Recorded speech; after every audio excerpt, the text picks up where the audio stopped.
Thank you, Aaron. For over a decade, I've been following young people, working with them, those particularly the ones that have been pushed out of school, so-called dropouts.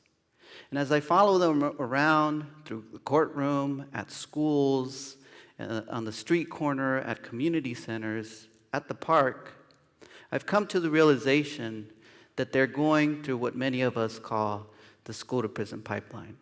So I've been trying to figure out how can we find solutions. Because when school fails them, they end up on the streets, vulnerable to over-policing, police harassment, victimization, and eventually incarceration.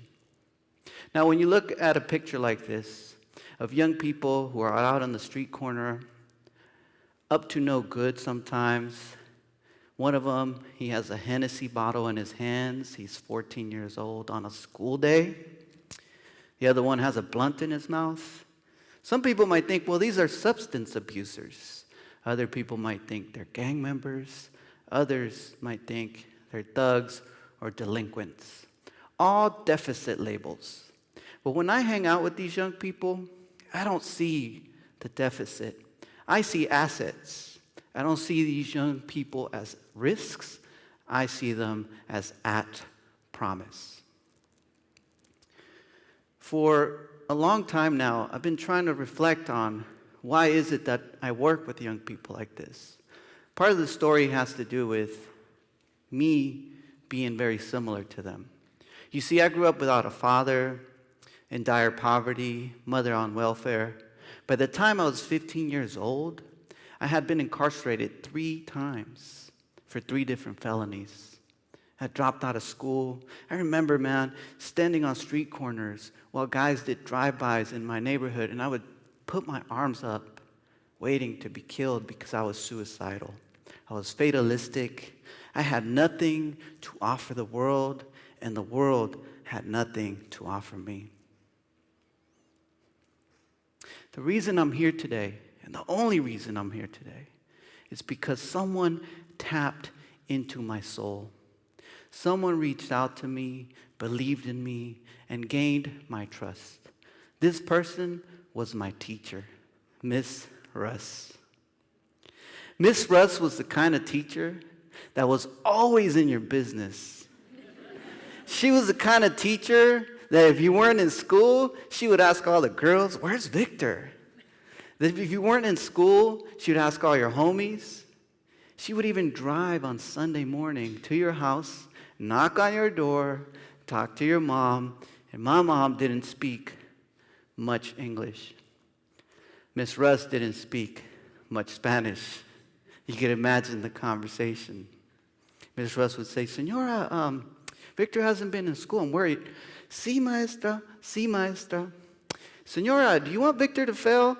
"Sí, maestra. Sí, maestra." You know, everything was "sí, maestra," right?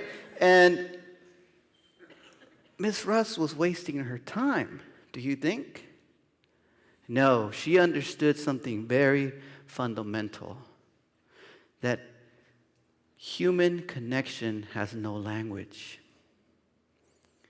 And it was these interactions with me and with my mother that led my household, my family, to start believing in the system. With the support of this teacher, I ended up getting back into school, improving my grades. I ended up sharing my story with her because I was in a lot of pain. And I would tell her about my uncle. You see, I had this Uncle Reuben, and my uncle was like a father to me. He would take me to work. And I was 10 years old, and we would throw recycling bottles in the back of his truck. And the bottles would break, and we would sort through the bottles to go sell them. And our hands would start bleeding. And my uncle, he just kept working, and then I would chicken out. And I would look at him in the eyes, and he would look at me, and he would say, "Mijo, estamos buscando vida." We're trying to make something out of nothing. We're trying to make a living the best we can. When I told Miss Russ this story, she said, "Victor, This is the power of your culture, of your community, of your people, teaching you to have the resilience to make it despite any odds. Victor, bring that to the schoolhouse and teach us about resilience and grit. You see, 20 years ago, Miss Russ had it right. She would always say, I don't teach subjects, I teach students.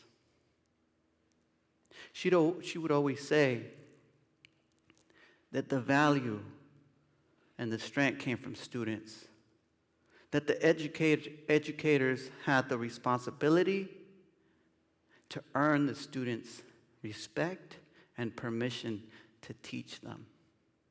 20 years ago, this teacher changed my life around by acknowledging the story of where I came from, the experience, and empowering me to help my community. I'm proud to tell you that with the help of this teacher, I ended up graduating from high school, and right around graduation time, I'm getting ready to celebrate because my mom had a third grade education, so for me to get a high school diploma, man, I was on top of the world. And she said, Victor, I'm so proud of you. I knew you could do it. Now it's time to go to college. College, me, man, what is this teacher smoking thinking? I'm going to college. Man, I'll be a mechanic or a gardener. You know, I was already having a high relative to where my mom was, a high education level. But she saw it in me to move forward. She hooked me up with some mentors. She guided me through the process. A few months later, I get a letter, and it said, congratulations, you've been admitted to California State University. Right below it said, you've been admitted under probationary status. I said, probation? Man, I'm already on probation. That don't matter. But you know, they weren't talking about criminal probation. They were talking about academic probation. You get a C or below, they'll kick you out because they're giving you a second chance. We need to provide young people with more second chance programs at the elementary, secondary, high school, and university levels in this state immediately, because it is those second chance programs that allow us to succeed in life. And Ms. Russ understood that. So, as educators, I would be delighted if you join me in trying to replicate some of the best practices that you already commit to, that Ms. Russ committed to, that some of our research is showing works. And I propose 3 strategies. Let's get rid of the deficit perspective. To this day, programs, California education policy still use the label at risk. And let me tell you something. What you label someone determines how you will treat them. If you label me a risk, you're going to treat me as a risk. If you label me something else, maybe your solution will come from an asset-based perspective and not a deficit-based perspective. Number 2, let's value where young people are coming from. Truly valuing. Not just like, oh, you know, it's Cinco de Mayo, you know, tell me about your culture. Can you do a little zapateado for me? You know, let's have your mom make pozole and we're culturally relevant. No, I'm talking about a deep level. And I know some of you in here come from that community and that culture growing up. But sometimes this middle-class value system makes us forget where we come from.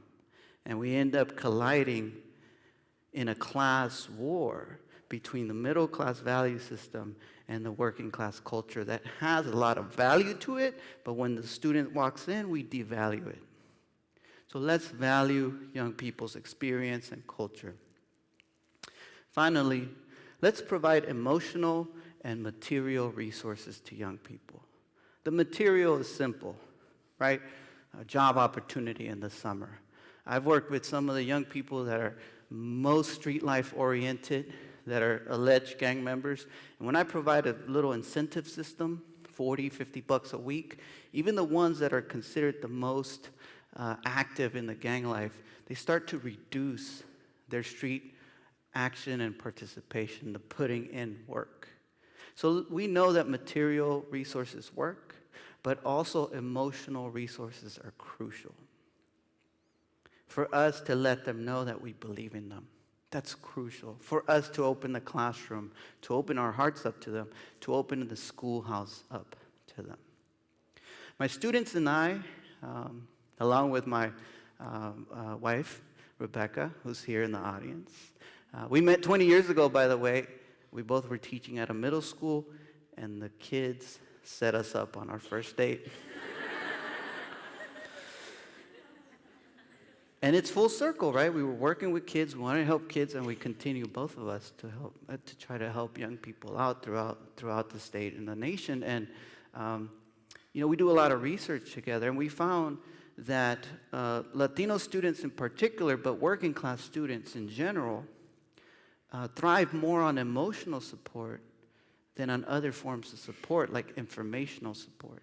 So be on the lookout for these new studies coming out on how emotional support makes a world of difference. So we all went to the community of Watts, and we wanted to work with 40 young people that had been pushed out of school. And we wanted to see how can we work on the mind, the body, and the soul, and try to see how collaboratively we could work with these young people to empower themselves and their community. William was one of the young people we met. You can imagine he had been given every label: active gang member, dropout, every label. And he told us when we met him, I don't know if I could spend 6 weeks in your program because I don't know if I'm going to be alive for that long. He was clammed up, didn't open up. And I remember the day he made the switch. We were in a group, and this young lady was telling us her experience of her father being shot and killed in front of her, and how the next day it was in the newspaper. And she was brokenhearted, and we didn't know how to react. So we gave her space, but all of a sudden, William stands up from his chair and says, "Hey, everybody, group hug, group hug." He took the initiative, the efficacy to help heal his community. And all he needed was the space and the opportunity to do so. A few caring adults that were there to guide him through the process. That's it. William started to change from this point forward. He ended up enrolling back in school. He ended up getting his security guard card, and even ended up working at a local school district.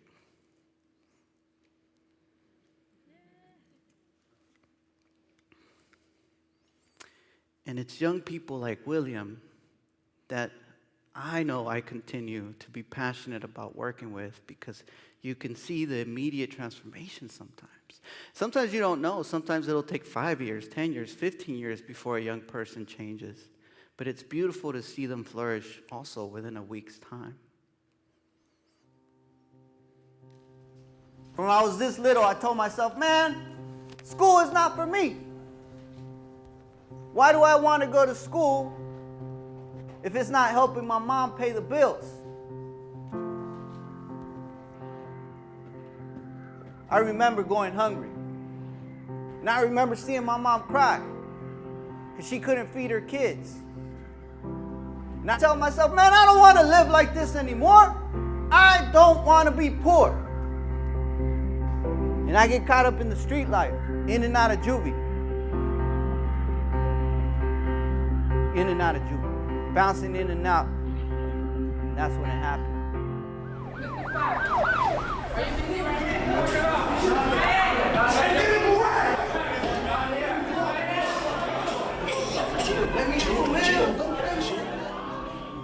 Later on, you just decide you want to change, and there's no way you can change because it's too late.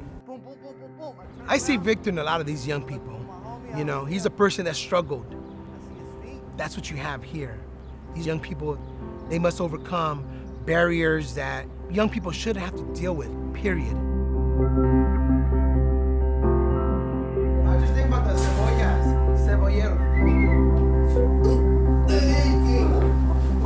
Going back to the Victor story, it's kind of like, you know, when Victor would come over to the pad, it wasn't like, oh my God, I want this guy to be a professor, Chicano professor, you know what I'm saying? It wasn't about that. It was just about hosting my little brother's friend at the pad, you know what I'm saying? So Martin calls me up and he says, hey Victor, I know you're a hotshot professor now, but I want you to come to Watts and talk to my kids. Come on girls, have a seat. What's up guys? What's up? We run a summer program. No funding. Come on in. And can you bring a team that will motivate these young people? Good to see you, bro. In my mind, I said, you know, I owe this guy.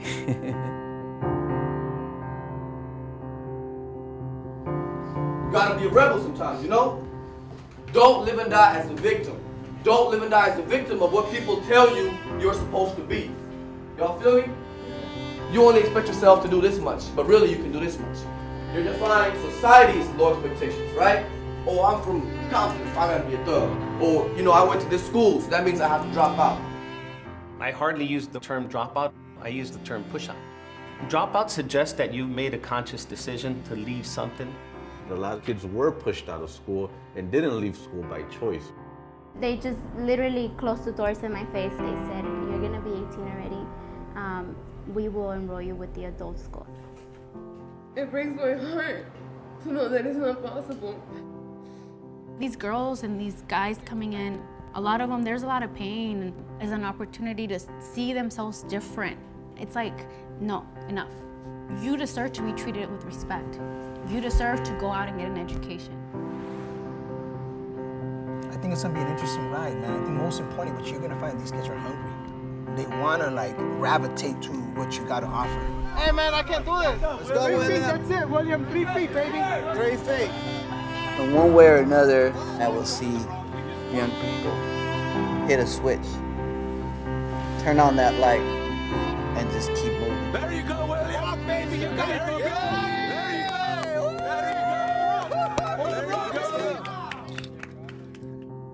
Martin Flores, he's still really cool actually. He says to me, brown people like us, we could go to college too, man. We believe in you, and we would love it that you believed in yourself so much that you could accomplish the unbelievable.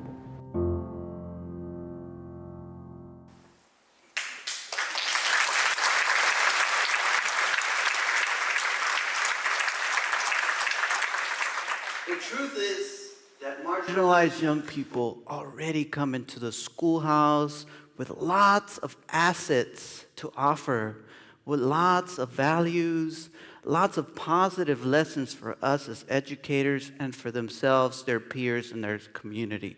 Let's value these assets that they bring.